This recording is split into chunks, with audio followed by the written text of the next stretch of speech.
chart topper, it being the only time I lost my identity to a psychedelic.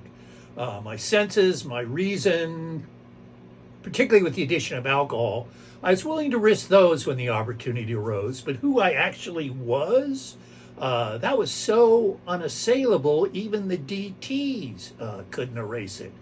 And so I used that peyote experience as a vulnerability check the rest of my life. Because at 6'6" and 250 pounds, the notion I was the world's fastest man was beyond ludicrous. Even as I confidently tested my powers on the walk back to the house. So I'd stroll by a dog in a yard, or an owner would pass me with one on a leash, and I'd wait until the last possible moment, then quickly dart my hand out and back, positive that the mutts wouldn't notice. It was the first thing Sophie asked when I came through the door. Hey, what's with all that dog barking, Hi? You know, we thought the FBI was sneaking up on us. And Stan, he would have made a great vagabond, but he was the marrying, breeding kind instead. He later had 7 kids with 3 different wives, the first of whom was dear Sophie.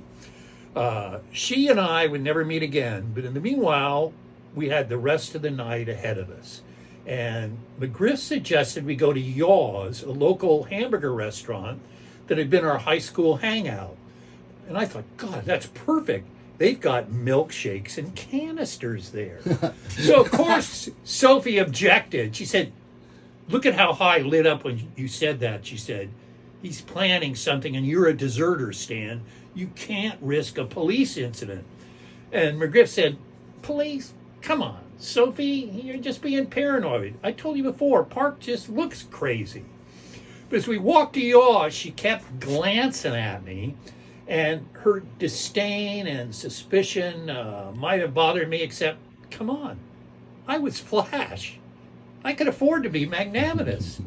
When we reached the restaurant, a waitress led us to a booth, and Jake and Sophie slid in across from me, and I didn't so much as glance at the menu, and the waitress comes up, and I ordered 2 chocolate milkshakes. And she said, 2 for yourself?